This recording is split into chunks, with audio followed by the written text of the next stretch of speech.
Welcome back to the Quiet on Set podcast. I'm Ewan Gruff, and as always, I'm joined by Lachlan Teely. On episode 221, it is squared off aspect ratio week with two films. That's right, it is a double feature week with two non-cinematic aspect ratio films. We're double featuring it since I have a ton of Oscar films I need to catch up on, and both of these films are nominated for 3 Oscars altogether. One of them's got the best film, and one of them has adapted screenplay and 1 international feature category. We're going to be talking about RaMell Ross's Nickel Boys and Magnus's Von Horn's The Girl with the Needle. I binged through some action films for a video about, the best action films of 2024 with Kevin that you should find on the channel soon. And then I attended a film convention where I got to see some films and the upcoming lineups for distributors in 2025. But that is all under embargo and NDA, so I can't really talk about it. I don't know if this already breaks it, but oh well. Should be good. I also watched some more stuff. Watched Sugarcane, and as we work on completing our Oscar list, that's one that I can tick off for the documentary competition. And like Lachlan said, we got 2 more that we're gonna double feature with this week. But we do have to get into it because Lachlan, you got to get back to partying. So let's cue up the intro and get into it. Professional. This is a professional podcast. Yes. Breaking Bad and Better Call Saul. Hello there. Which actually, Did you this get is gonna me a be hat a as bit, well? Yes. So I've got Dooncam. It's just a camera with my Dune steelbook. Welcome back, Lachlan. It's been your birthday week. Hello. How are you Yes. feeling? On a scale to 1 to hungover, how are you feeling right now? I'm fine now because it's been quite a number of days and I've gone to work since, so Yeah. I'm not that hungover anymore, and I don't think I ever was like that crazily hungover, if I'm totally honest. But it was a long weekend. We recorded on a Friday. My Yeah. birthday was on the Monday, and I Mhm. went out on the Saturday night. Sunday had friends over, and then went on into the Sunday night, and then into the Monday. I just had a nice relaxing day, which was probably the best thing I could have, is just a nice start to the week by doing absolutely fuck all. And that is the way I like it. Well, you're a quarter of a century old now, Lachlan. Yep, 25. Yep. Do you already feel a difference with the hangovers you get? Are they worse or? Well, no. I actually think I make better decisions because technically I think my brain is meant to be fully developed now that I'm 25. Yeah, like that's meant to. like your fame. Yeah. But I Technically. think I still make absolutely stupid decisions when it comes to my life. And yeah, I don't know. Like I feel like there's not really anything crazy. I feel like 25 is a weird one because no one really celebrates it that much. Everyone kind of does Yeah. 18, 21st, then it's your 30s.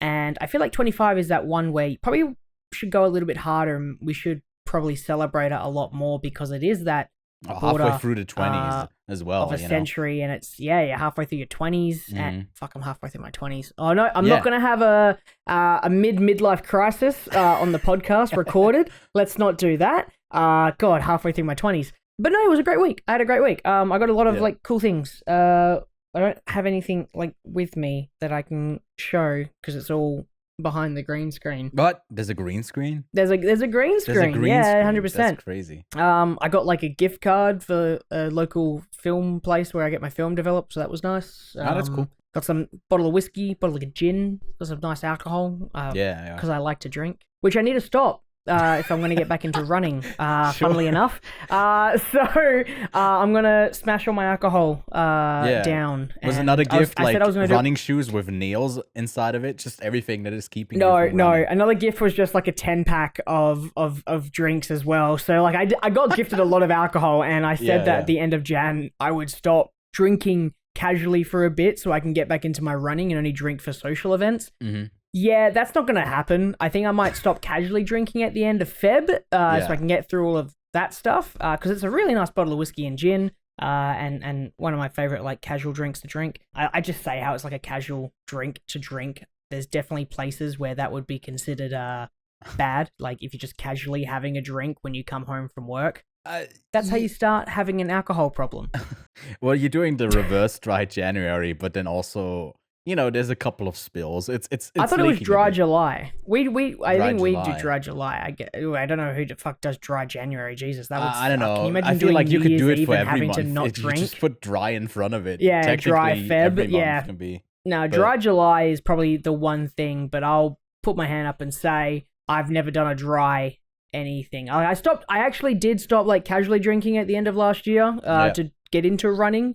But then December happens, and December is party time, Christmas, New Year, and then January it's my birthday. So like, what am I gonna do? Is like stop drinking? Like, come on, you idiots! Like, no, I'm just can't do that. Yeah. No, absolutely not. You know what I can do though is I can, because you can't talk about it. You went to a thingy that you can't talk about, but I can. I don't think I'm in any I guess you can. As long as it's vague enough. You went to a thing that people go to, and you see things that people watch, and you signed an NDA about it, right? You signed an NDA. Well, I didn't sign anything, but it's like in the lead up to it, as you pick up your badge. It's in the terms and conditions. Yeah, exactly. You're not allowed to talk about it. I think at one of them, Universal made us put the bags, like phone in our bags. The rest of them didn't. But I saw someone behind me, I think was recording something. I can't even say which movie it was. Obviously, the lineup for 2025, I think that is vague enough, is looking rather decent. Next time you notice someone recording something behind you, as long as you've got the quiet on set cap on, can you just pull your turn hat around backwards? and then it's like a watermark. Or on turn around just so we have the quiet on set logo on like I did have this hat upcoming... on and Okay. I was easy when someone asked me about what I do, but most of them were like people who work at cinemas. I was like, this is actually what I do. Let me tell you about this. Yeah. Take my business card. No, I didn't do that. I didn't actually get to talk to as many people as I would have, because this was my first time going to this convention. There's another one happening alongside the Locarno Film Festival, which is a really, really old festival that also has that kind of... You went to a convention. We can say the word convention. It was definitely like a film convention that is supposed to give you an film overview convention of the by the like federation that is I think the one responsible for distribution. I don't know. There's all kinds of things, but they gave us basically the overview for and some teasers for stuff until like July mainly, and like the smaller distribution companies often give you basically all of the movies that they have in their lineup. And you just kind of present them. And I think what I can say about it is that like a lot of it is just like showing us trailers and kind of previews about that. And I was like, well, I'm sitting through a lot of stuff that I do on a weekly basis already. This is not really for me. So I think I'm not going to go again next year. But what I can say is like sometimes they do show you like the first 10, 20 minutes of like an upcoming movie to give you a bit of a tease. I can't say like which movies I've seen the beginnings of, but like that's what you can sort of like expect when I go to these conventions. And it was all right. Not as many movies that they showed, but a bunch of them have already premiered at like a festival last year, or one of them just last week. So I can talk about them because like they've publicly been out. But one of them is literally coming out next week or 2 weeks from now. So that is on the strict embargo. At the same time, we've also got Sundance going on. Yes. And if you've been on Letterboxd at all and you follow anybody, there's been a whole bunch of I've been ignoring Sundance films. I really don't haven't know. Because I've been adding anything that gets an average of 3 and above on my watch list. Anything below that, I'm just like, I'll take a skip on that. Because there's why been bother? some low-rated films, I gotta say, so far. Like, and there was also like one late pickup, one that was like the first big acquisition that was happening. I think people were not too happy about it because it was Netflix again, and apparently that's another one where I don't know if it fits 100%. I haven't read into that. Again, we'll do our coverage next Monday, as Connor and I are likely going to cover about like, I don't know, roughly 20 films from the festival, like only on the online portion of it mainly. But be on the lookout for that. That's going to be a live stream. But hopefully there's some good ones coming out of Sundance. You know, it's early enough in the year where there's already like some films that are gonna have a huge buzz, and then Sundance sometimes you have to wait for like almost a year, if not more, for some stuff to come out.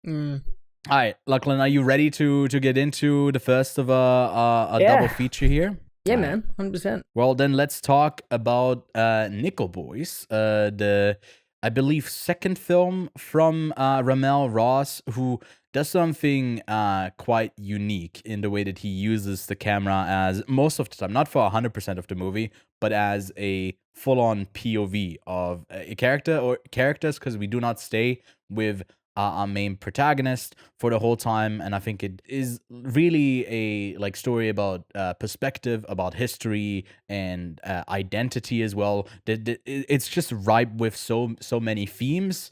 And yeah, I can't wait to get into it with you, Lachlan. Could you read us the synopsis for Nickel Boys? Chronicles the powerful friendship between two young black teenagers navigating the harrowing trials of reform school together in Florida. Yes, Nickel Boys comes in at a runtime of 140 minutes and has been so far received quite positively over on Letterboxd. It's a 4.1 on IMDb, a 7.6, and on Metacritic a very strong 91 on 48 reviews. It is distributed by Amazon MGM. That means that sooner than later you can expect to get this on Prime Video, but it might take even until like after the Oscars because they're probably gonna try to milk as much out of it as they can, as they did pick up 2 Oscar nominations, one for screenplay and then another one for best feature, which is a bit surprising, I gotta say, because it's I believe the lowest nomination count for another best picture nominee, right? There's I'm Still Here, which does have additionally like a performance and then international feature plus best picture. It has a lot going for it. To me were a couple of snubs where I think this movie would have deserved to be in there. Like, I know Denis Villeneuve didn't get in for Best Director. I think RaMell Ross is just as much deserving to get a nomination for this. It was made with a budget of a bit more than $20 million, which is a bit surprising to me. I thought this was going to be on like the lower end when it comes to production, but there's a lot of period aesthetics that are very important to get right, and those do cost a lot of money. So far, it has only made about $2 million at the box office, and it's not going to be one that is like easy to recommend because I think, Lachlan, we can agree this movie is quite heavy. It is very heavy on you in obviously its themes, the story it tells, and it's also very much unsettling, obviously with a very like serious topic, with it being an adaptation of Colson Whitehead's novel from 2019, who also wrote The Underground Railroad, which, by the way, was adapted by Barry Jenkins as a miniseries back in 2021 that we can very much recommend. You can feel that there's like something strong to go back to. There's like a core idea that has very much been written out, and this adaptation, I think, does take some liberties. I just forgot to bring my e-reader, but I'm also reading through the novel right now because I heard that there's like a whole bunch of changes where we get to see less of the actual horrors that happen at this institution, and in the novel they're way much more like described, even though it left me harrowed. Like so how did you end up experiencing this film? Did it like stay with you? Funnily enough, you talk about how it's a hard recommendation, and I completely agree with what you are saying, and I think that there's a lot of common themes, or well, not themes, I should say, because they are very drastically different films, but very common traits between these two films in terms of Oscar nomination, aspect ratio. But I think both of the films we're talking about today are very difficult to recommend just as like a movie to watch to people, because they do tackle very complex themes and very unfortunate narratives that have taken place with the horrors of this world. So maybe this shouldn't have been like a double feature aspect ratio day, but double feature. I think it should have been a double feature of the horrors of what humanity can do upon one another. Yeah. I think that is what the theme should be, and this one obviously tackles how black people were treated in America during this time, and specifically the youth in a particular school or reformed school, and this was based on a true story, apparently, or at least from not based on the true story, the actual narrative, but based on an actual place that existed, I believe in Florida, from my light bit of research. And do I want to say I recommend this movie? I absolutely do. I think that I was worried about the first person point of view storytelling, and I think that it is a very difficult thing to do and nail and not have it come off as a gimmick halfway through. I actually didn't realize the whole film was going to be first person. I thought, oh, this is a really cool montage taking place in the early point of Elwood's life. This is a really engaging way of telling a montage. You experience this person growing up and little moments that you can remember. And that's how, as humans, we don't remember everything that happened, but we remember elements. And that's a really great way of telling a person's childhood, is these like core key memories. Then it never cuts away into a traditionally shot film. It's always from that first person. And that is, I know we weren't recording at the time, Ewan, but you made a joke before about how I won't be able to relate to this film because every time we tackle a film that I don't love, I talk about how I'm not a X, Y, and Z experiencing X, Y, and Z. So, shocker, I'm not a black teenager experiencing 1960s horrors in a reform school. However, there are still themes and elements that I can relate to, and I don't think that entirely matters. And I've always made that case where it doesn't matter. Because you can still... I know. But to me, it's still funny. There's the joke. That's the joke, yeah. You knew I was going to come in here and be like, well, I couldn't relate to it because of my situational upbringing. But you get the POV, you know, that is the part that... and that is a fantastic way of getting you engaged and getting you into the perspective, literally, of this teenager. And there is something different between someone acting emotionally towards the camera and someone acting emotionally to the camera. When someone is when someone's looking down the lens, they are looking at you, they are looking at the audience. You are Elwood or you are Turner, depending on the perspective that we take. And I really enjoy the fact that we switch to someone else's perspective and then we see Elwood, because then we get an actual person.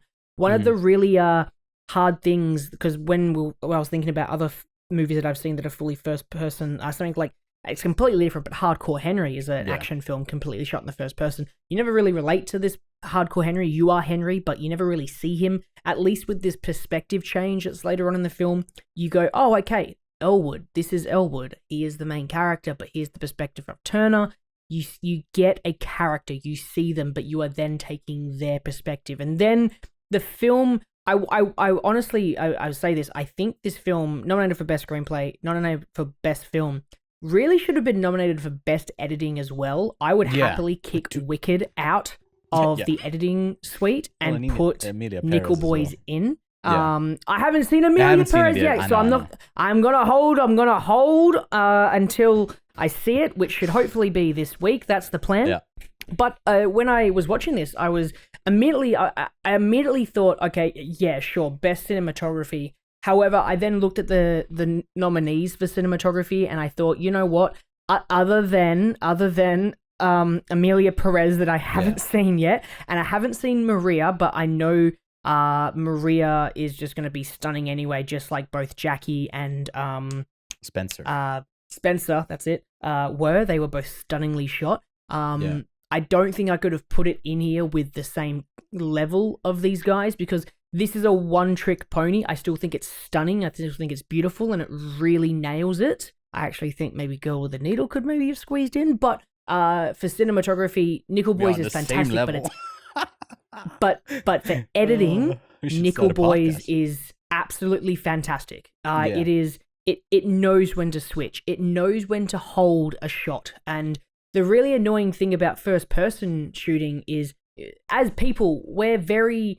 Like, look at me looking right now. I'm looking all over the place for, like, ideas and like, things like that. We look around a lot. So first-person shooting with a camera can make people very motion sick, especially if you're doing stuff. So it's very, very simple movements. It is character movement, and that is it. You don't get a lot of movement because you're going to make people sick. That is one thing Hardcore Henry did. It made people sick. But you get a lot of held-off shots. Yes, they're handheld still. There's a little bit of movement in it. But a lot of locked-off shots with one angle, and the scene takes place within that. Yes, there's a little bit of camera movement in that for people looking around, but for the most part, a lot of the shots in this film are from first person, the perspective of something happening, and they know when to hold. Especially when it comes to the really fucking terrible atrocities that happened at this particular place. I can't remember the name of the actual, isn't it a place called Nickel Academy? That's right, it's called Nickel Academy. The torture of the young boys, the murder of the young boys, that is when they know when to hold.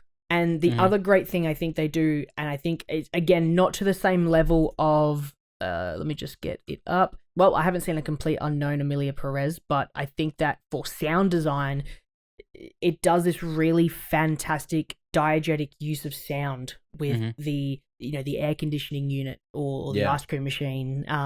That is a horror aspect to this film, and even though I don't think either of these two films today that we are talking about are horror, that was some they're tiptoeing on that borderline of just really fucking with you. And as soon as you hear the sound and you hear a little bit of a little hit happening in the background as well, you start thinking, oh, okay, this is bad. And we kind of knew that this was coming. Like, this is we know of what happened to a lot of these kids in this area at this time. It's kind of a given, but to then see it on screen is completely different. And you can see that like carries over to like his older self as well. We're staying clear of spoilers. I think at one point I do want to talk about like the ending, but we'll give you a proper spoiler warning. I do want to connect to what you were saying about like the possible Oscar nominations. Yes, I would put him in for director. Yes, editing as well. I think sound is also amazing in this. I also think the score is pretty great.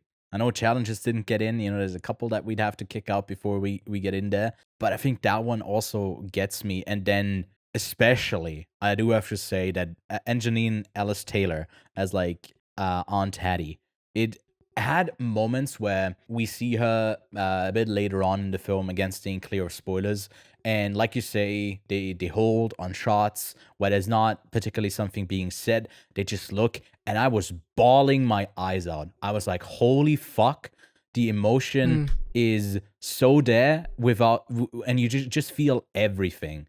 And I was so impressed by this film. It legit blew me away. I watched this. Unfortunately, we got screeners, but unfortunately, I had to see it not on a big screen, but at a hotel room while I was at the convention on my laptop.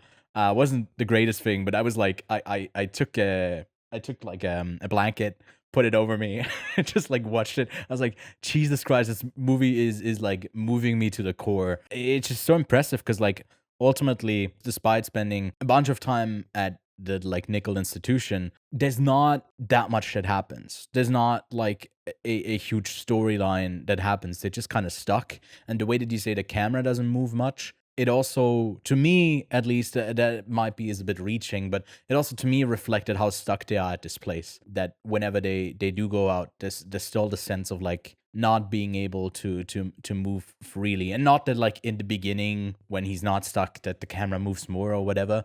I just thought that like that really works in theme of like obviously with Hardcore Henry you can't do that with an action film. You have to whip around. So I feel like this first person POV, especially in how the story plays out, which we'll have to stay clear and warn before we talk about that more specifically. I think it works so perfectly with this POV, with another character that then is not in the POV, but like at the back of the head.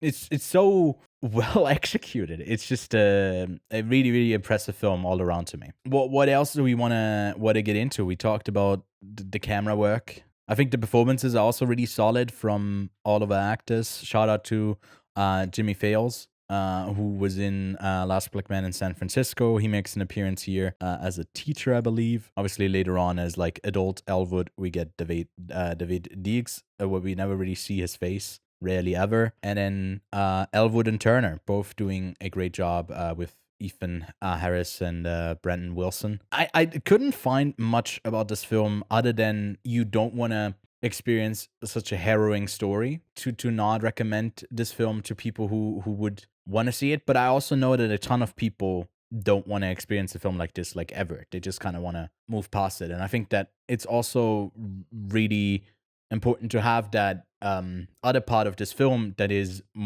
set in basically like current time, or like more in the future. I don't know when we jump to. I think it jumps to like possibly late 90s, early 2000s. Yeah, because there's already 90s, computers and 2000s. stuff there, so I don't know what time period we're in. We're probably in the like 2000s, 2010s maybe. I thought we were like definitely past the 90s. I think it'd be early 2000s. Was it Only early reason I say 2000s? that is I'm pretty sure Elwood is like born in the 50s. So if it was Fair, yeah. 2010, he'd be closer to like That's true. I didn't pay too much close So- attention to that, I guess, which whoops. Um, But yeah. The really unique, and I think this goes back to the editing of its time jumps, because it does jump quite far into the future with Elwood more grown up, and with something like that, you get this sort of, okay, no matter what, he makes it kind of situation. But that's the only character you kind of really get with that, right? So you kind of lose a little bit, because I was Plays with your expectations in a way. honestly at one point I was like, I think they could Game of Thrones this and anyone could die.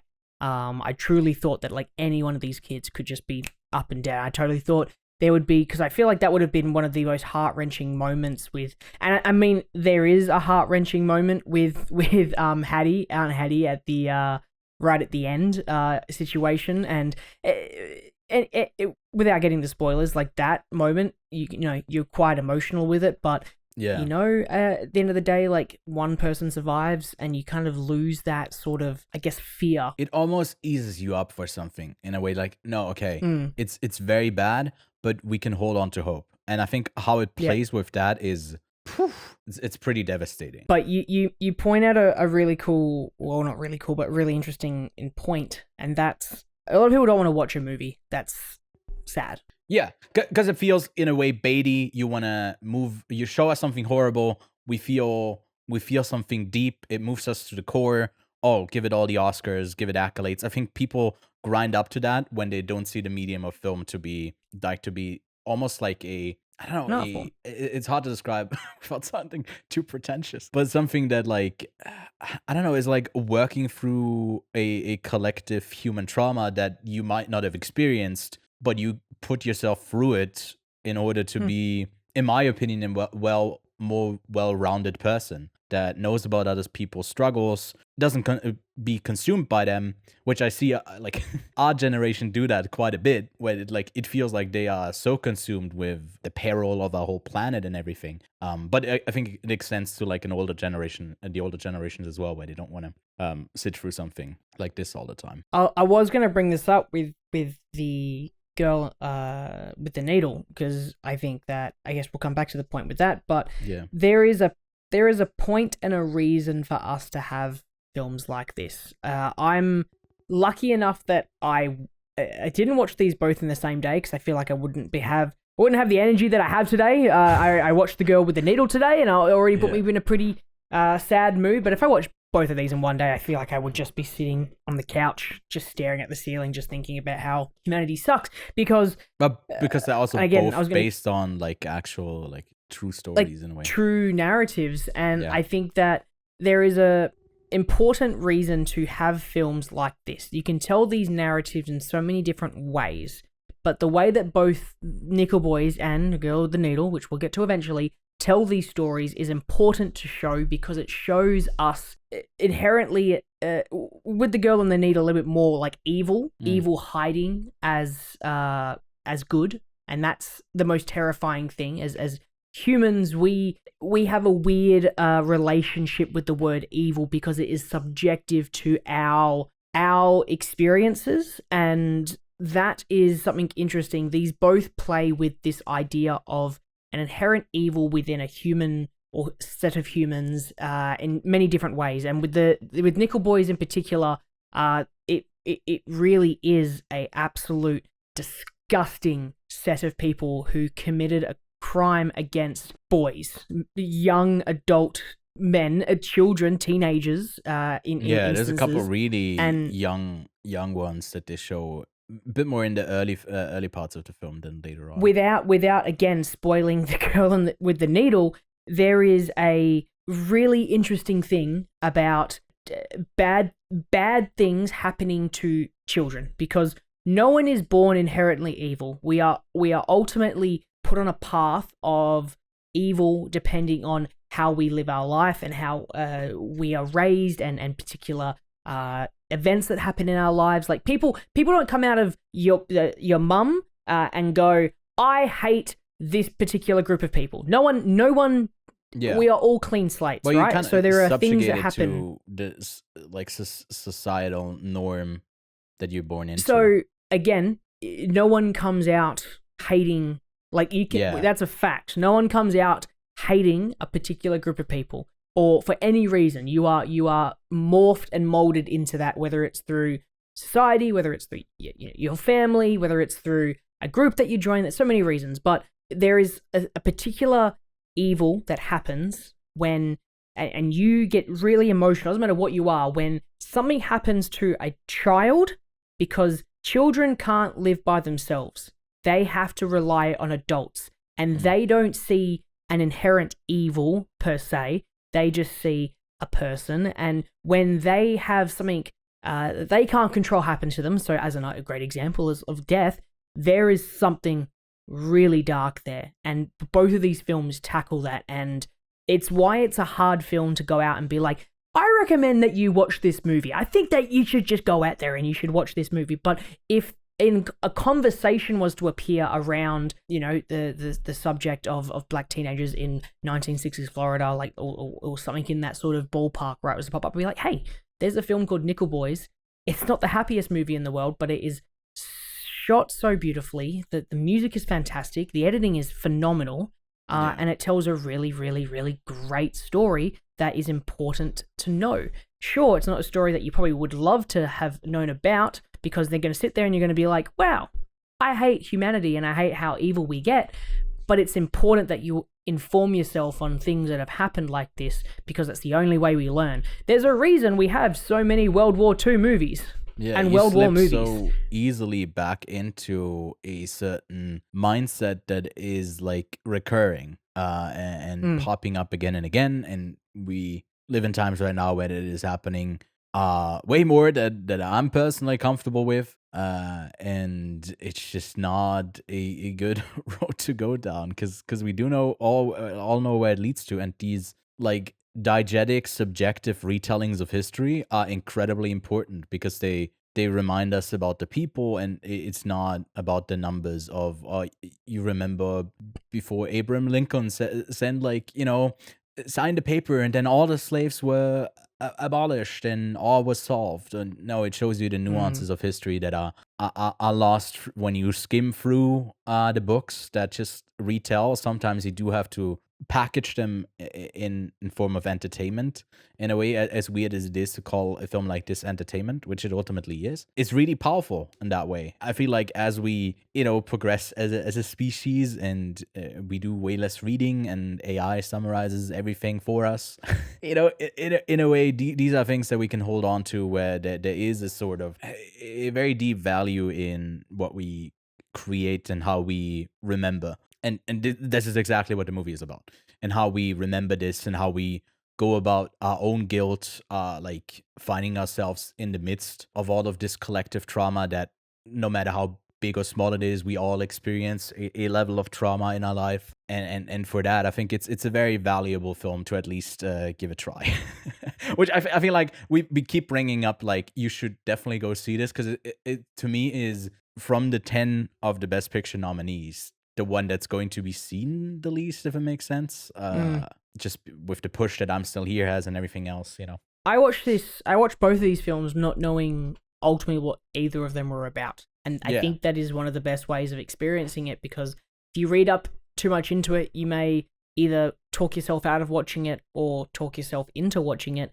I truly, truly, truly think that some of the best ways I've experienced films, and especially after going to Cannes 2 years ago, was knowing nothing about it before going in, and that is going to give you one of the best clean slates into a film. And that is one of the best parts about what we do, is seeing films before other people get their opinions out there, and it just means you can experience it in its purest form without any sort of, like, I knew it got nominated for Best Picture, cool, but I didn't know anything about it. I didn't know what it was. I kind of knew what it was about, but I didn't know where the narrative was going to go, especially with The Girl on the Needle, coming up to that shortly. But with Nickel Boys, it was just such an engaging piece of media that it's its main gimmick, and I say gimmick lightly because it's not really a gimmick, but it is a gimmick of being shot in a first person perspective. It never ever gets tired of that, and I think that is a testament to its narrative storytelling,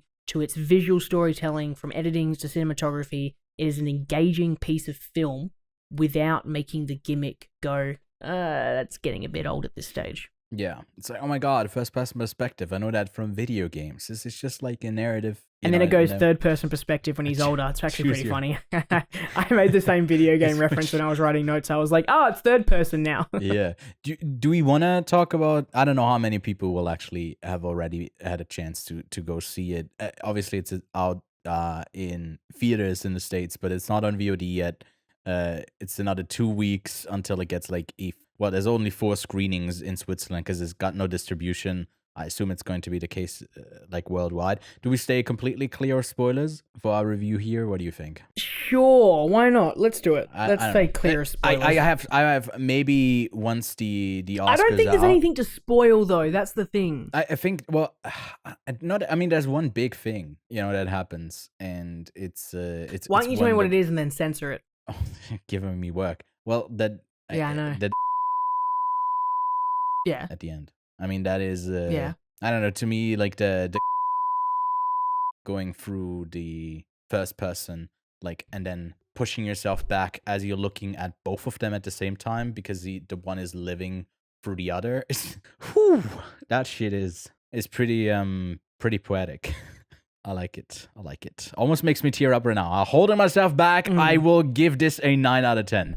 This is, to me, one of the ones that should be up for actually the whole prize of Best Picture. I know it's not up there, it's on the outside looking in, but Jesus Christ, this is an amazing film. I'm up there with you. I'm giving it a 4.5 out of 5. I think that it really took my breath away. I really think it was engaging. I was honestly like, again, I'm a bit shocked that it wasn't nominated for more Oscars, but that must mean Amelia Perez is possibly one of the most incredible films ever made, because I haven't seen it yet and it's nominated for 13 Oscars, and this was nominated for and Girl with the Needle was nominated for 1, and I'm also really positive with that. Spoiler for that, but I can't believe this has only got 2 Oscar nominations. It feels a bit I feel like it was definitely like under pitched in a way that they were. I'm sure this film this it was film MGM's like main thing. I don't know what a lot of awards at festivals, right? Like I don't know at how many festivals it actually played, because it did premiere at Telluride, went to New York, played at BFI, Chicago. It definitely has toured the US. It was in Sydney in December, and it's only just come out into like wider release on the 3rd of January. And again, it's only generated $2 million. It's been seen on Letterboxd by 61,000 people, so that's a fair chunk. I don't think like Girl with the Needle is definitely going to be below that, and it only on Letterboxd lists like a release date in Canada and France, outside of the UK and the US. I said theatrical in the States, but it was out on Jan 3rd in the UK, and already in only limited release so far in the States. But I feel like it's similar to Sing Sing. They just didn't do a great job at pushing this movie along to as many Oscars as they would have deserved, and Sing Sing ended up not even making it into Best Picture. Only got similar nominations here. I guess one for the lead performance, and one for screenplay, but not Best Picture.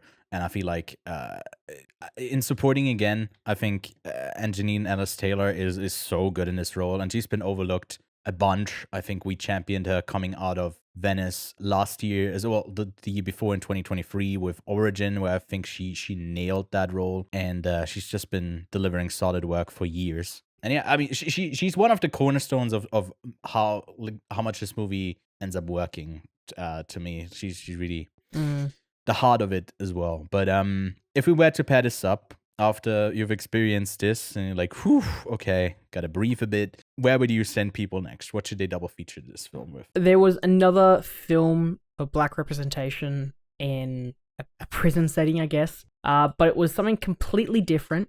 And I think as soon as I started looking at the show notes today and I had to think about double features, because I came prepared this time, I think there was honestly one film that I could totally just be like, followed up with this, because whilst it has very similar aspects, is completely different and also absolutely spectacular, and that's Sing Sing from Greg Kadar. Kevin and I reviewed it on our Kevin and Lachlan Spectacular episode a few weeks back that you can catch. I think it's a fantastic episode. I did the entire thing of editing that thing, and that thing was a nightmare to edit, so Everyone, please go watch it. Yeah. I think that would be a really good. I don't think Sing Sing has the same heavy hitting aspects that Yeah. Nickel Boys does. However, I think Sing Sing does something a lot more interesting with its characters, and I think its characters are a heck of a lot better.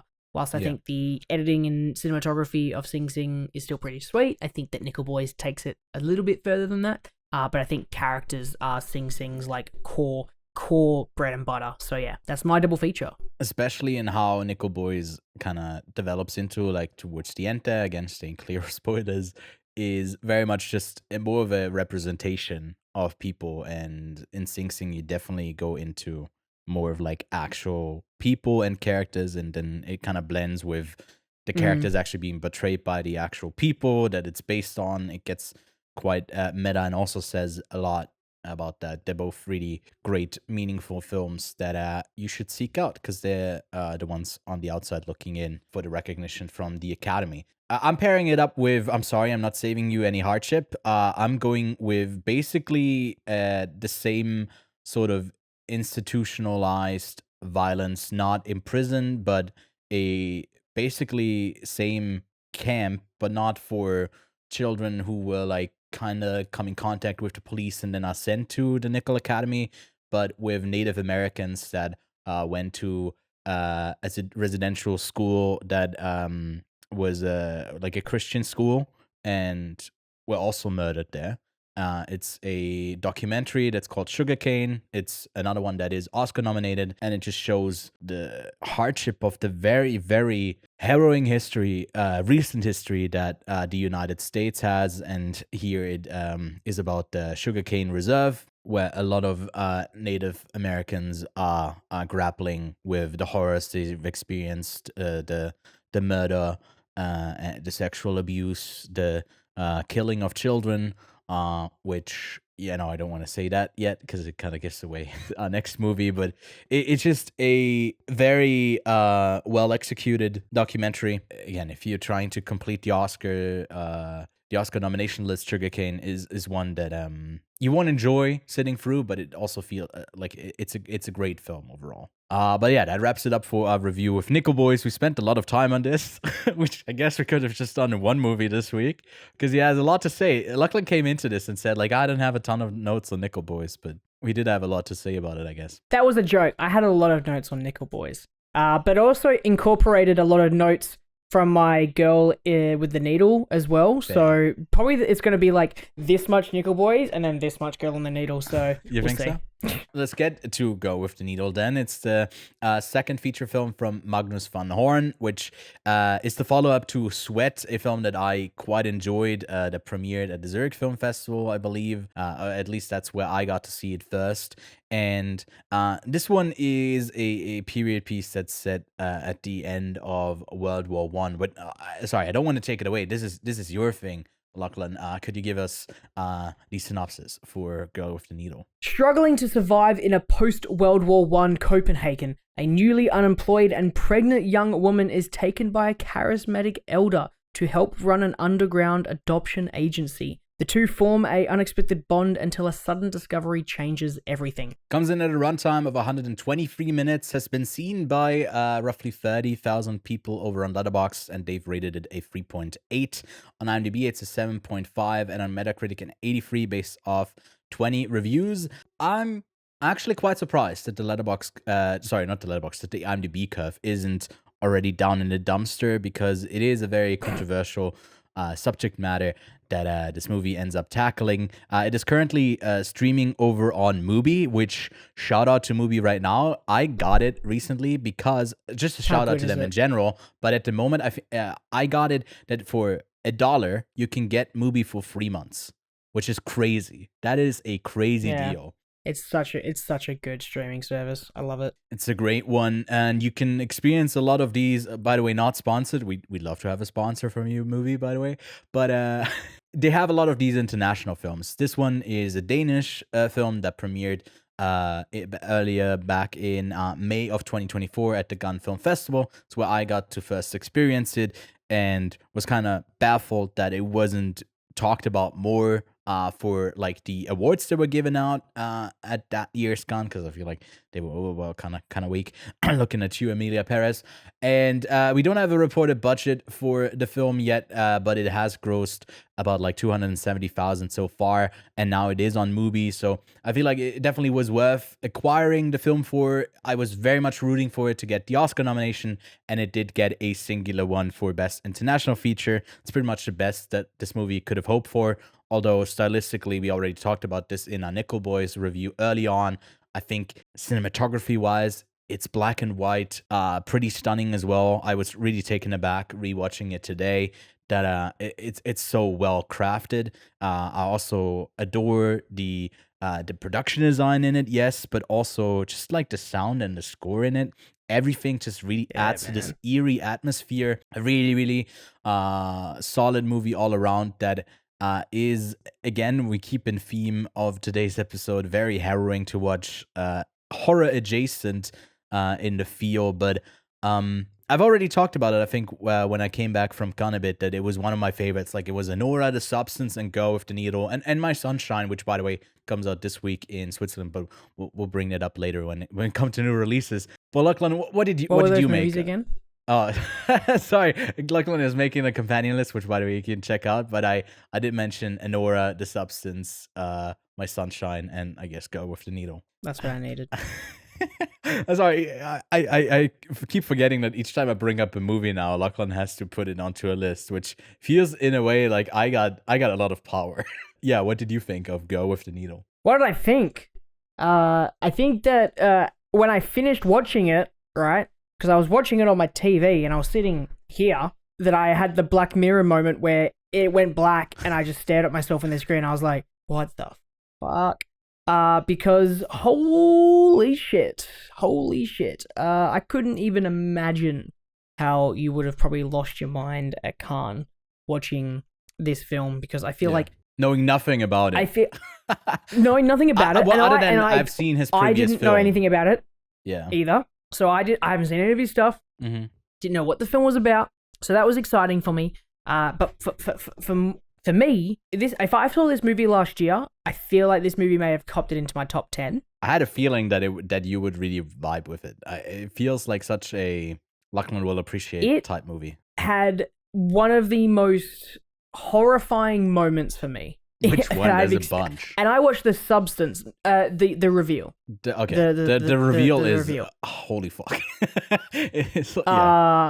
I watched The Substance, which is body horror, and at the same time, I had a visual reaction to the end of The Substance, leaning forward, being like, what is happening on screen? But as I said earlier, there is a particular reason I love cinema presenting horrors like this, and I think that there's nothing scarier than human nature, and humans are sadistic fucks sometimes, and they have a really fine line of what everyone defines as evil, because some people are here, some people are here, and there's a line here, and people are crossing all over it, and there is nothing scarier than evil being masked by someone acting in a way that they see as morally good.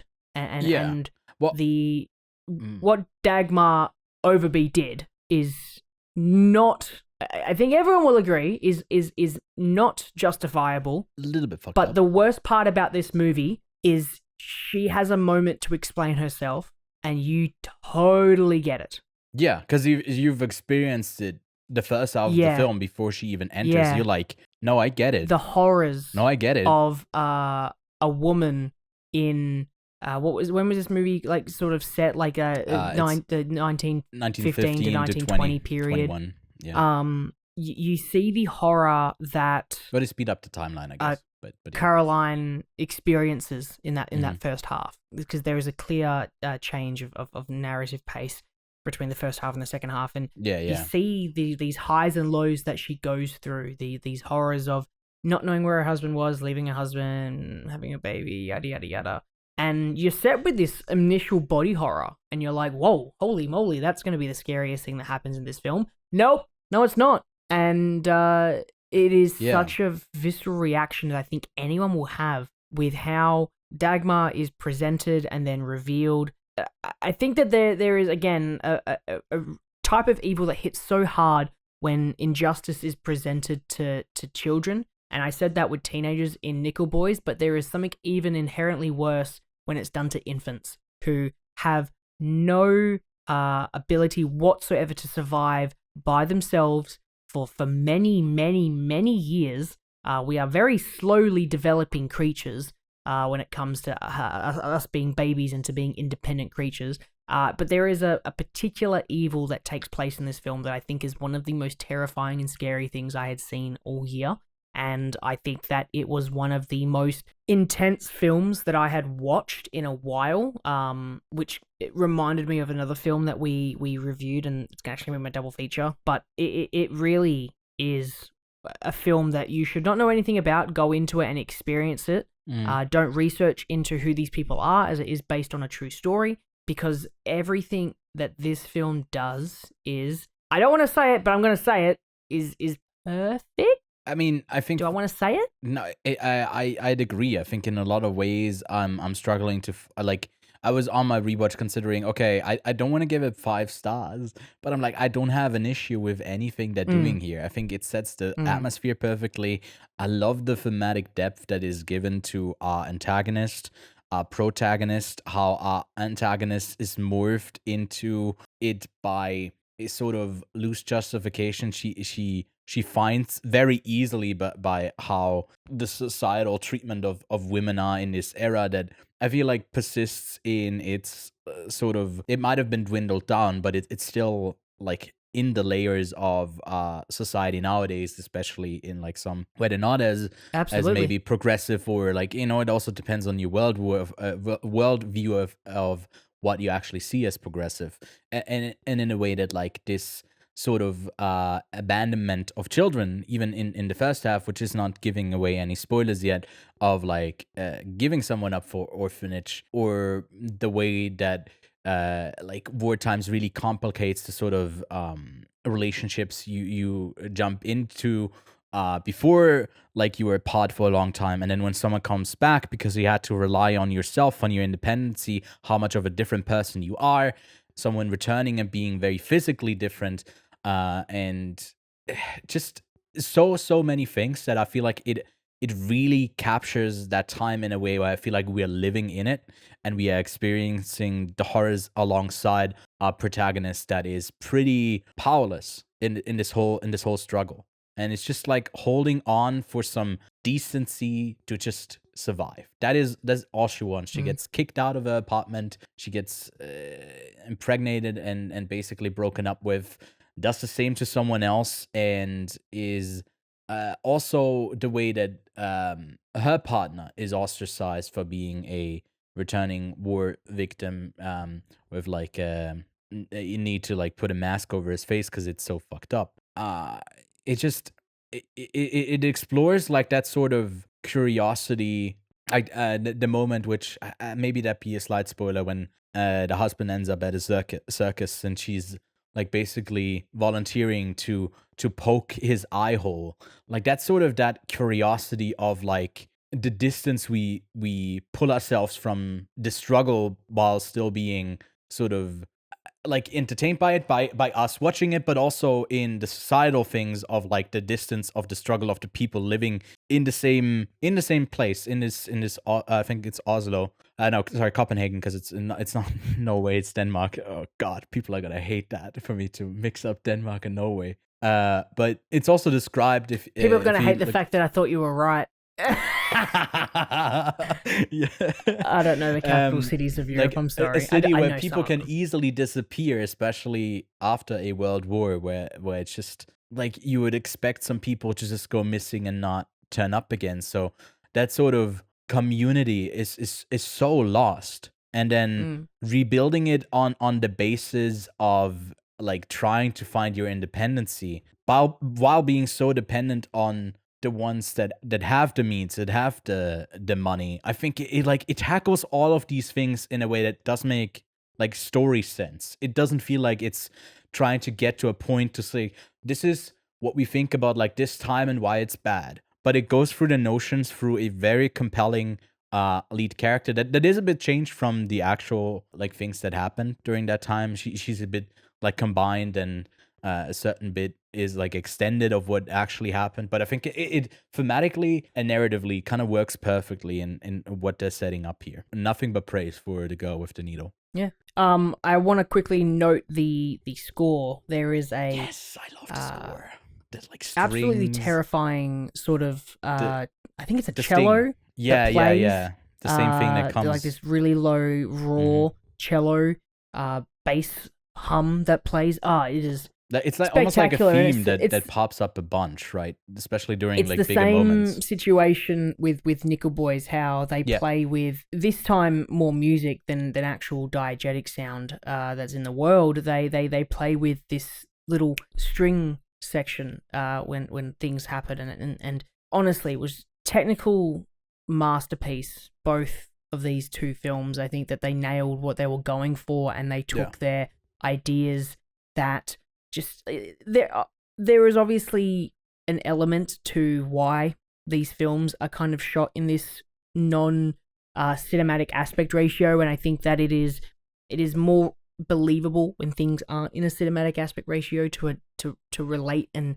feel characters' emotions. You see less of the space, you see more of what's happening. They can really guide your eye, and that's I think why most of these two films today were shot in that sort of squared off aspect ratio and not in a CinemaScope format, or even like just a traditional like 16:9 cinema format. I think that, don't quote me, I'm getting it back the front, but I think that Girl with a Needle is 1.5 to 1, and then Nickel Boys was 133 to 1. I could be getting that wrong. That is crazy to just like remember that. Nickel Boys is because I looked at it like earlier today.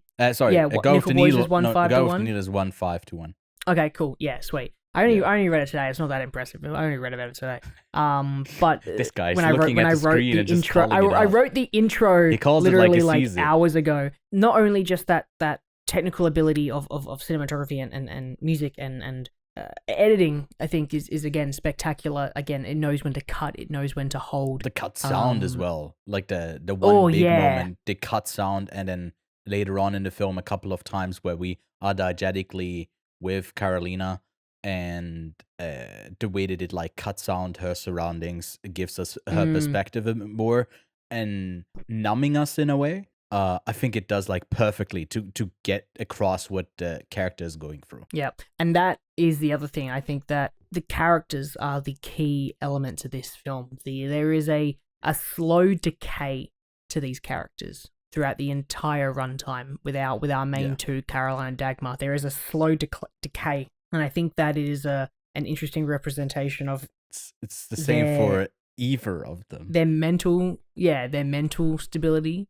The impact of not being a mother, with Caroline, and then obviously what Dagmar is doing, obviously is eventually taking a toll on her as well. But the characters themselves slowly become less and less human, and it's interesting because the one character that seemingly lost his most human aspect, his face, becomes more human, and I felt that was just he found a purpose, he found something, and sure, it's the circus, but the circus has always been a fantastic place. I mean, is it what was it, Nightmare Alley, the Del Toro one, and so many other pieces of media where the circus was a home for those who had no home, and it was interesting for Peter to obviously become a monster as you are introduced to him, and then he becomes more human, whilst these other two characters lose a lot of their humanistic touch. It's also interesting that like the distance it pulls from like the society, just like not seeing a war victim as a victim. Like they look at him in a way, they treat him as if you would have been better off dead, you know? Yeah. And that comes through that like the neglect for one another, and then him being a person that does not care, like if it's not his kid. He just is trying to care for someone else. Like I think the way that Carolyn treats him, it's never like, it's always pretty harsh. It is so harsh the way, like, the moment when she screams at him, I was like, Jesus Christ, man. I get what she's going through, but she's also, again, what we always appreciate, not a up on a pedestal, like, this is how you should be acting, and she's a full, complete victim in along every step of the way, and how cruel the world is. It's no, she's, as everyone is subjugated to this cruel world post World War in Copenhagen, Denmark. I don't know where it's set, and everyone in the story has the same sort of thing going for it, and it's also not like dwelling in the misery as much. As miserable as it is, there's a bit of hope in it as well. As dark as it is, I feel like, yeah, it has that. Although there's pretty much no comedy in this film. I don't think I like, there's no comedy. Not at all, none. And that's okay. That's okay. Not every movie we don't needs need to look Chris at the camera Pratt and doing say, his bazinga. Yeah, we don't need that. Yeah, let me knock at the camera lens, because that's the fourth wall. I don't have much else to say. That wouldn't be a complete spoiler to get into. I think if you heard what we were saying, that kind of carries through to the end. We could only basically recount what happens to add to that. Again, you already brought it up. Dagmar is such an interesting character here.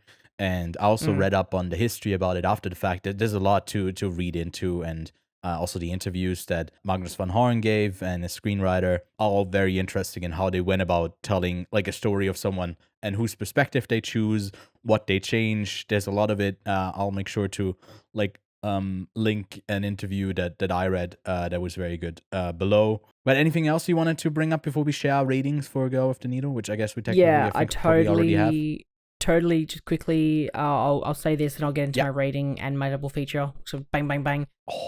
Trin Dirholm? Trin Dirholm. Just say it really fast and European. I would totally take away my Isabella Rossellini Best Supporting Actress nomination and put her in there, because I actually think that she is one of the most interesting characters that I have seen in a film in a while. At least one that I adored and then was scared by, and then I for some reason just was like, okay, no, I get it. I totally see why you're doing this. You're not just like completely batshit crazy. I'm giving this film as well. This is wild. 4.5. I think that these are both absolutely fantastic films. And I would love to pair it up, because Ewan, you did say how, and it was also a note that I had in my notes, that how I think I would say one of the scariest things about this film is how the biggest horror of all is the fact that this film is set over 100 years ago, and so many of the themes around the subject around abortion and just all of women that, systematically have that has not changed a heck of a lot, especially in when it comes to getting better healthcare around terminating a child. A fantastic film we covered a few years ago, Never, Rarely, Sometimes, Always, is my double feature about a story of a young girl and her friend traveling to I think it was Pennsylvania, to seek a they travel from Pennsylvania unintended to New York pregnancy. City. Oh yeah, one of those ones. Yeah, set in a more modern setting, and that there is another. I mean, that was even before Roe v. Wade was taken away, I believe. So that has only gotten worse. The guy that's currently sitting in the chair, and it's not a political podcast, but this is not a political issue. It's a women's rights issue, and that shouldn't be politicized. It's just kind of that part of me, to me, is like pretty gross. But yeah, Never, Really, Sometimes, Always was my favorite film of 2020, so I'm right there with you. I think there's a couple of options you could go with this film. So I'm giving you 3 options. I'm giving you the one that is the most adjacent to the Oscars, which is just Anora, because I feel like the way that she gets treated is very similar in the way that like Anora goes through these mistreatments based on social status, the way she's marginalized and does not have the same options. Anora is trying to stay a bit stronger, but at the core, she also has that sort of dependency on others. I think that is probably the most fun double feature that you can have with this, where it's like tonally so much different. But I also think Broker is pretty interesting. Now, I can't really say much other than like, to spoil it, but this is a film where Song Kang-ho is like in a group of people that brokers babies. It's from Hirokazu Koreeda, one of my favorite filmmakers currently working, and I feel like that also pairs up very nicely. And the last one is a Swiss film based on a true story as well. It just came out last week, had a screening with the author of the book this is based on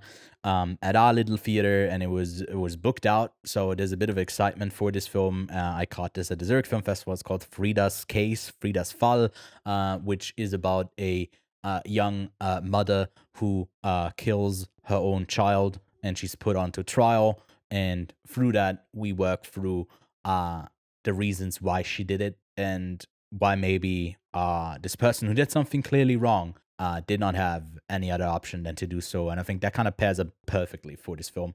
Although it will not be accessible to most, maybe once it hits streaming, because I think it's a pretty solid Swiss film. It's probably one of the best that I've seen in recent memory. But yeah, those are my 3 double feature picks, giving Lachlan lots of work to put onto the companion list. So all of the films we brought up will be linked below into that if you're interested. Already an hour 15 into our recording, Lachlan, we'll get to a brief what we've been watching.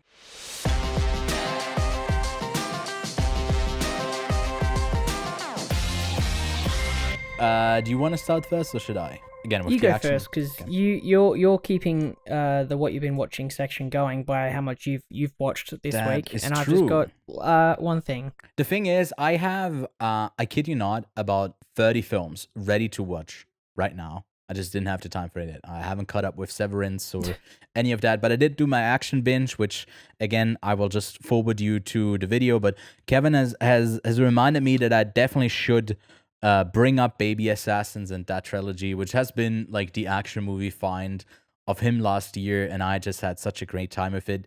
It's about like these 2 high school girls who are assassins, and they're very much so Gen Z. They have like, they want to eat food, they want to get money, and I guess they kill some people. That is basically their attitude. They're like, oh, can't be fucked, I guess I'll kill you. This movie shouldn't work. This series shouldn't work, but it works. It works so well. It is so fucking funny. This is the most I've laughed since Hundreds of Beavers. It is so good. So if you can go see it somewhere, I know it's available to rent and buy, I think on Amazon, so you should be able to at least get the first 2, I believe. But we caught all 3, and spoiler alert, they did make it onto our top 5 for action. So Lachlan, I think you'd have a great time with Baby Assassins as well. It's very, very funny. And yeah, I watched Blade of Fury, The Killer's Game, Night Call, Live After Fighting, a bunch of films that I all binged through in like 2 days. With Blade of Fury, there's also Eye for an Eye and Eye for an Eye 2. Sorry, Lachlan, that's even more movies to put onto that I didn't even link here. Apologize, but we talk about all of that. Kevin's our action expert, and he had a lot of recommendations to give. So if you want to keep, if you want to be posted, no, you want to be informed about all of the latest in action, he'll definitely make me see a bunch of stuff, and I'll make sure to report on it. Like I already talked about, Sugarcane. I caught up with that one. I don't need to talk about that more. And then I got to see Relay at the film convention. This one already premiered at TIFF, so I think it's all right to talk about already. It stars Riz Ahmed, Lily James, Sam Worthington, and Willa Fitzgerald, and it's basically about like a fixer that is providing a relay service between like a big company and a potential whistleblower, when the whistleblower is like trying to walk back that they want to blow the whistle, and for them to not just be like killed, he serves as a relay service to, I guess, to like a mutually beneficial solution, and that like that's the service that he provides. And then it's a really compelling thriller that I think takes a couple too many steps and too many turns, and I saw some of the like developments a bit too far away, and it just like didn't fully come together for me. But I've seen a lot of people who liked it quite a bit more than I did. I think it I mean, it comes from the director who did Hello High Water, David Mackenzie. I think the direction is really up there.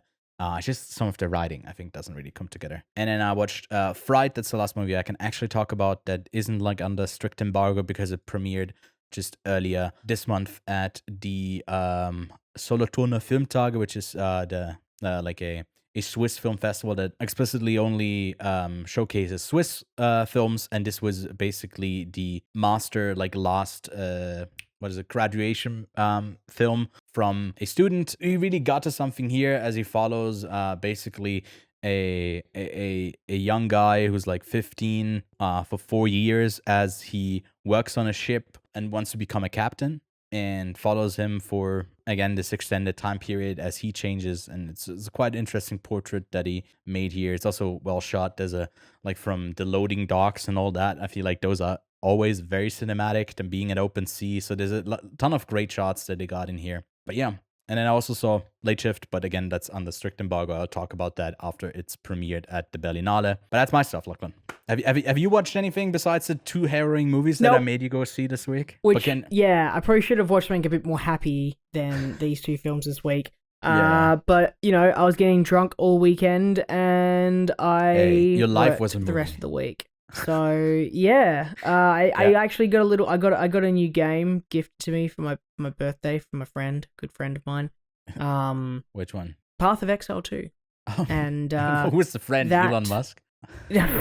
And I actually didn't play the first one, but I had it on my wish list, and we've been trying to find a game that we've been wanting to play together, and he got it too, so we started playing that for a couple hours, and that's probably going to take up my life, because holy shit, that game is great. That is. Hope it runs well on my Steam Deck, because I like games that run on that thing, but yeah. Well, that's all I did this week. Good. Well, we'll do more of the Oscar watch list in the coming weeks, and you can expect more double features. Again, news have moved to a different space on Monday nights, where I do go over it a bit. Well, I guess it might be a different time on Monday, maybe even Tuesday if you're in Australia. I'm covering it there, and we've had some big episodes with like the Oscar nominations. But there's basically, I guess, this week, Sundance wrapping up. Again, you'll find our coverage for it next week on this channel on the Monday as well, probably right after news. And then Netflix like had a bit of a teaser about like the upcoming stuff. I just put it in here because I wasn't sure if you want to talk about like anything specifically here that like you're excited for when it comes to like the 2025 slate for Netflix. Yeah, man. I can't say that I'm as keen for the Electric State, but we'll see how that rocks out. That's Guillermo del Toro's Frankenstein, right? I believe so, yes. Yeah, guys, I'm keen for that. Knives Out 3, how can I not be? The movies have been spectacular. I feel like I'm super keen for The Old Guard 2. Don't know why. I just don't mind. Bit of trash here and there. I think you said that again. You said that before, and then I think you checked your rating, and it was like a 2.5. And like, never mind. Yeah, never mind. Happy Gilmore 2, sure, whatever. Havoc. That's the Gareth Edwards one, right? Yes, that one I'm probably the most excited for out of this whole list that I. Yeah. I don't give a fuck about Cobra Kai. I never saw Squid Game season 2. Season part 2. Whatever. Wednesday season 2, sure, I might catch that. Stranger Things, I'm just happy that that story's gonna wrap up finally. It's like 40-year-olds playing 15-year-olds, so we'll see how that turns out. Well, I think they're like 40 now, right? Doing a time jump, I believe, for this latest one. A time warp. Wouldn't you like that?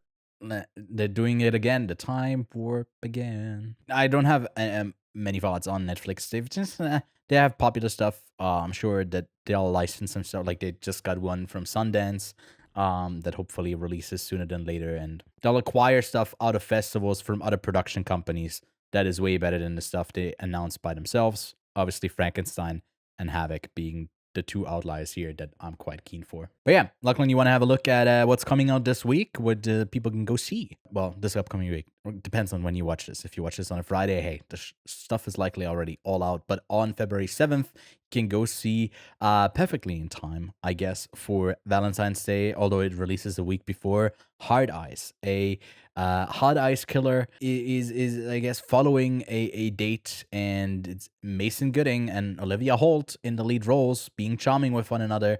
And we also got Kehyo Kwan in Love Hurts, one of his first lead roles in this, I don't know if it's upbeat action film, but we weren't too intrigued from the trailer, but hopefully it turns out decent. But that's Love Hurts. In limited release, we have Almond. It's about a 6-year-old boy accusing of crossing boundaries against his best friend in elementary school. I haven't seen this one. Ewan has. Ewan gave it a 3, so it's okay, apparently. Okay. We've also got Bring Them Down coming out. Bring Them Down is from Christopher Andrews, and it stars Christopher Abbott and Barry Keoghan. The ongoing rivalry between farmers. Oh, God, wouldn't you want to hear about that? Barry Keoghan is the guy that cheated on Sabrina Carpenter. What an idiot. I can hear the girlfriend influence. What an idiot. It's Sabrina Carpenter, dude. What an idiot. Sure. That's all I've got to say.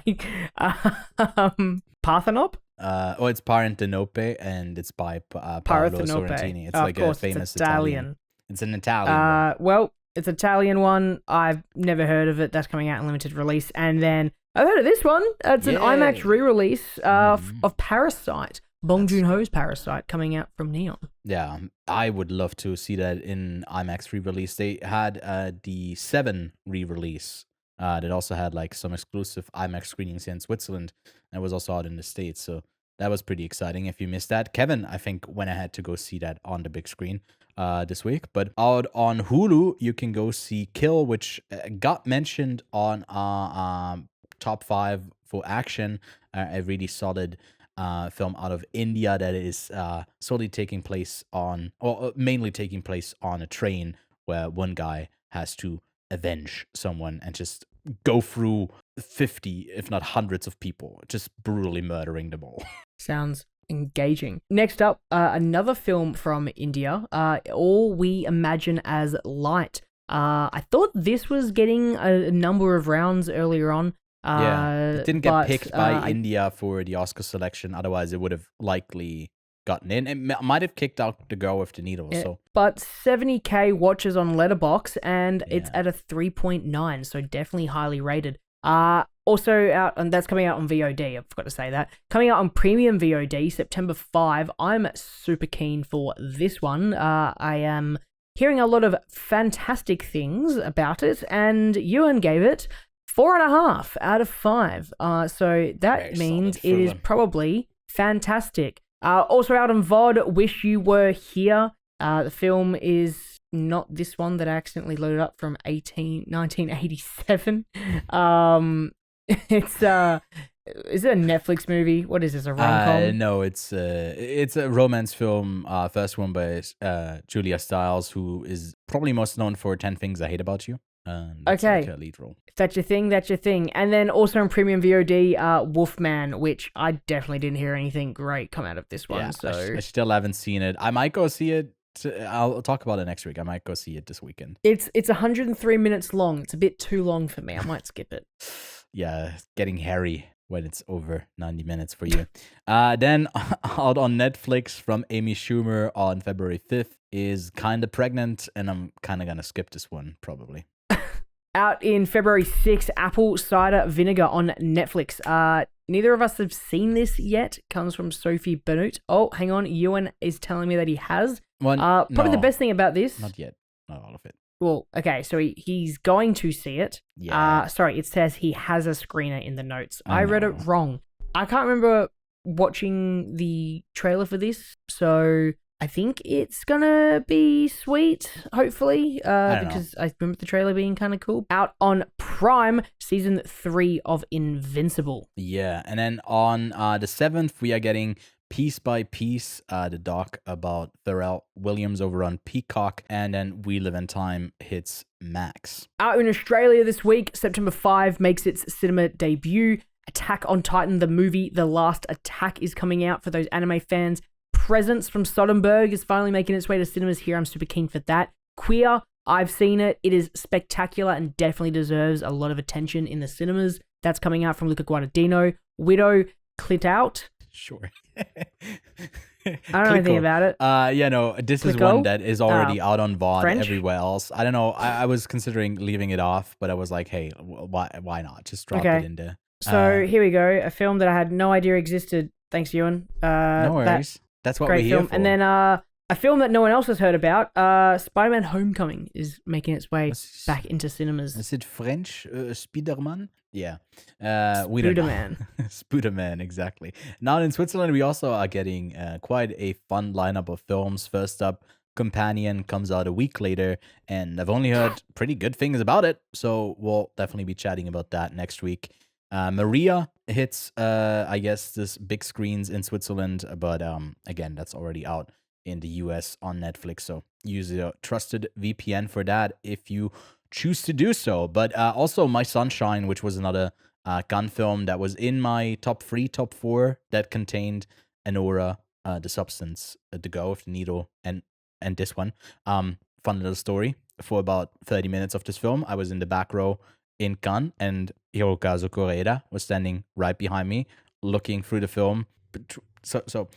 Looking at the film like behind me, and I was like, "Hell yeah, this is a life moment. I will remember this and cherish it forever." And hopefully, I'll actually, have. It's only like your 10th time telling that story on the podcast, so Yeah, I haven't forgotten it. But it's like each outside week of that, it tells a really great story, and it's going to be one that's like in theaters this week, out of theaters next week, likely because it's a smaller story. But I can't recommend it enough. It is a very engaging film. Then Sauvage, Savages, basically, is another claymation film from the My Life as a Zucchini director, Claude Barra. And I liked it quite a bit. It works a bit more as like a film that is definitely educational while being entertaining for children. About like this is about the rainforest in Brazil, I believe, or just in the rainforest overall, like with native people. And it's in claymation, pretty fun one. And then lastly, I have a bit of personal involvement with this one. Tamina, Wann war es immer so, is a documentary film that is by someone who works at our theater. He's the head of our cinema association. And I've seen earlier stages of the cut. I've given feedback to it, and I think it came out great. I've seen this film like 3 times as it was being edited, and I'm very proud of what he delivered here, the director, basically about the disappearance of the wolf in towns and how we go about seeing the world in a way. It's a very heady film, as he tends to and likes to do, in the way that when I talk with him about films, and I couldn't be happier that this film is finally on the big screen, and I hope it has a ton of success. But that's not all. That's all the releases of this week. But we did also get a bit of a notice from some festivals that are happening right now that maybe, hey, you're closer to Rotterdam than I am, so you can go see some films until February 9th. So there's a couple of films that I do want to shout out that are playing there, like A Complete Unknown, All We Imagine Is Light that we just brought up, Caught by the Tides, I'm Still Here, King Ivory, The Time It Takes, Il Tempo che ci vuole is that one. We love that one. I legit brought it up to a distributor at this convention to try and get them to sell it and show it here in Switzerland. I don't know if it helped, but we love this one. So if you can, go check that one out. L'amour ouf, Beating Hearts. This one wasn't too great, but a lot of money behind it out of France. Le Comte de Monte Cristo. That one was nominated for 14 nominations at Caesars, which is basically the French Oscars. Mal d'Aurore, Maria, Memoir of a Snail, Misericord, September 5, The Brutalist, Spermageddon, which was a fun animated film about like sperm cells trying to get to the egg. Really out there comedy. The Seed of the Sacred Fig, The Surfer, a Nicolas Cage film, Trois Amis, Free Friends, Twilight of the Warriors, Walled In, Vermiglio. There were so many titles that they're reshowing from other festivals that you can check out there. And I don't know when they'll hit theaters, if ever. And Lachlan, are you keeping up with all of these titles that I'm mentioning for our list? Yeah. I'm just currently at A Complete Unknown. Cool. That was legit. That was the first one. There's also a couple of titles that have not premiered at too many festivals, or I haven't seen yet. Getaway, it didn't get the best reviews, but it's about like a serial killer starring Nick Frost. I have yet to see that one. And then Julie Keeps Quiet, a Belgian movie that Kevin was raving about a tennis player that has to make a potentially career-changing decision. There's Hard Truths from Mike Lee that just has not had a release anywhere close to me, so I haven't seen it yet. There's also The Killers, the South Korean multi-director movie about killers going about their jobs. Sounds quite intriguing. Kevin has also been trying to get a hold of that. It's always Kevin here with these festival picks. And there's also a lot of other sections that have smaller films playing there, like Orenda with the Fallen Leaves actress Alma Boisty, that I think is also playing at the Berlinale.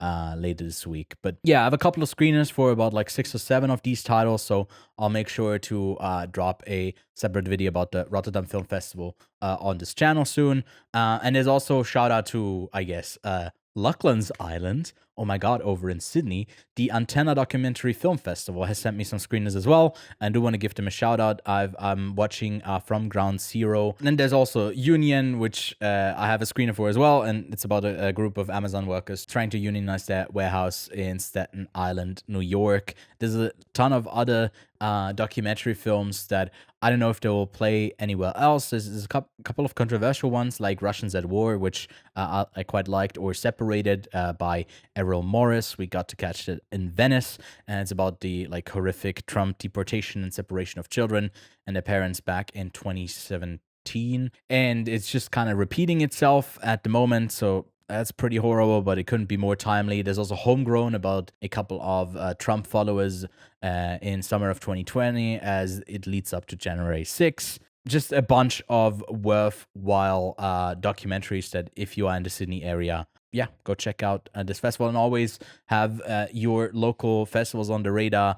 Again, it might be your only chance to see something, definitely in a cinema, but for a lot of these to ever see them. For example, No Other Land still has not distribution, and they're kind of independently being shown in some theaters in the States as that movie is rolling towards a very likely Oscar win. But that wraps it up for today. Thank you for your patience about delivering, I guess, the lineups for some festivals that are very local, but just a reminder that I've seen a lot of films last year, and a lot of them that are actually worth your time that not a big chunk of people have been able to see yet. But next week, Lachlan, I'm sure we're going to talk about Companion. I finished all of it. Let's go. That is amazing. So you can check that out. Again, very helpful. If couldn't understand me or like, oh, what did he talk about? I went over so fast. You can always go back to that list over on Letterboxd and our HQ. You can also support us and, chuck in a buck to help Lachlan on his great work of always being on top of hosting this podcast, but also making a list on